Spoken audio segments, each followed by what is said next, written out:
Hello, everyone. Welcome back to my YouTube channel. Thank you so much for joining me today because we have some very exciting General Hospital news to talk about, and it's definitely worth the wait. You know, I've been hooked on General Hospital for more years than I care to admit, and let me tell you, this latest stretch of story has me sitting on the edge of my old recliner every single afternoon. Man, poor Carly Spencer. That woman has been through more storms than a fishing boat off the Carolina coast, but right now she's got this look in her eyes that just breaks my heart. She's convinced that Jack Brennan is coming after her hard because of that messy business with her affair. Carly's walking around Port Charles thinking Brennan hates her guts so much he'd hurt her baby girl Jocelyn just to get even. And bless her heart, I can see why she'd think that way. When you've made as many enemies as Carly has over the years, you start seeing shadows everywhere. But here's what I keep telling my wife when we're watching together. Darling, it ain't always the obvious one. Carly's got a whole list of folks who'd love to see her suffer. She's stepped on plenty of toes, made deals that went south, and crossed paths with some real dangerous characters. So when Jocelyn suddenly goes missing during that week of May, 4th to the 8th, Carly's going to be losing her mind with worry. I mean, really losing it. A mama's worst nightmare is not knowing where her child is, especially when that child has been living such a dangerous life lately. That girl Jocelyn joined the WSB, and let me tell you, that organization don't hand out desk jobs. She's been out there playing with fire, taking risks that would make any mother's hair turn gray overnight. So when she disappears, Carly's first thought is going to be revenge. She's probably going to point the finger straight at Brennan and think, this is him getting back at me for sleeping with Valentine. And the timing couldn't look worse for Brennan, could it? I can already picture it. Carly's going to have to face Brennan down first, get through that ugly confrontation about her and Valentine, because from what I'm seeing, Brennan's about to find out that Valentine Cassadine has been staying right under Carly's roof and sharing her bed. Oh boy, that man is going to be madder than a wet hen.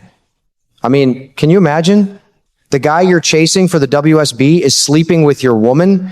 That's enough to make any fella see red. But here's the part that makes me chuckle a little, even though it's serious. Brennan can't exactly run to his bosses at the WSB and say, hey, the fugitive I'm supposed to catch is my girlfriend's side piece. He'd look completely incompetent, wouldn't he? Especially if Valentine slips through his fingers again during their upcoming showdown. Still, I reckon Brennan's going to give Carly a real clear warning about what happens when you cross certain lines.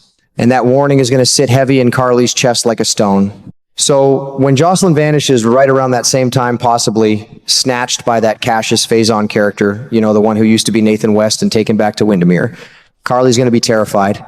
She'll be running around Port Charles like a chicken with its head cut off, demanding answers, refusing to rest until she finds her daughter. But deep down, that fear is going to gnaw at her. Is this Brennan's payback?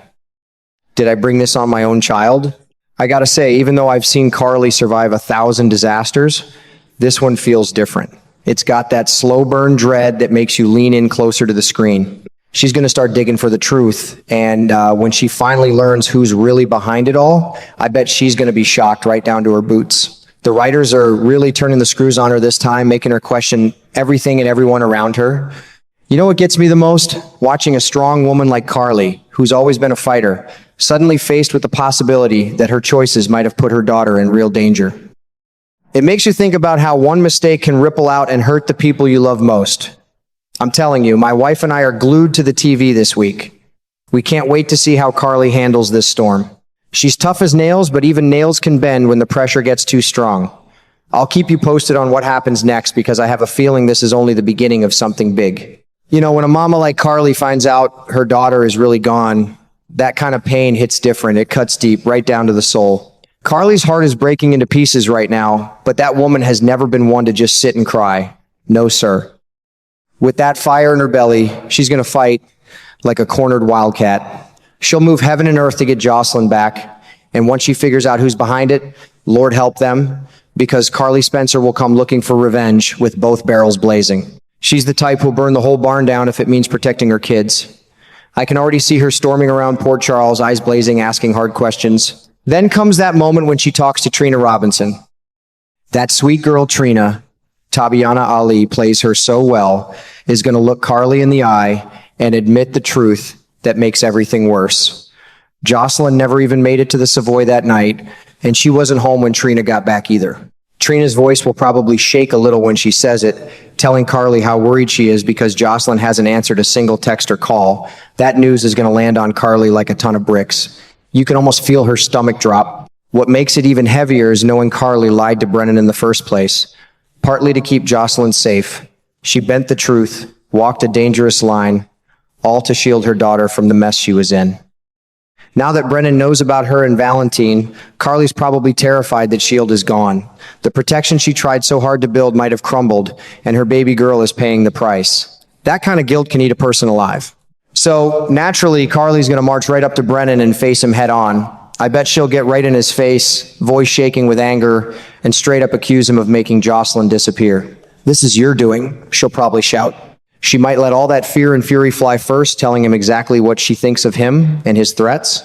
But after the storm passes, I reckon Carly being Carly, she'll swallow her pride and do what she has to do. She'll look him in the eye and beg for his help. A mother's love will make you do things you never thought you could. Now, here's the thing I keep turning over in my mind while my wife and I watch. Brennan didn't snatch Jocelyn himself. He's not the one who grabbed her and locked her away at Windermere.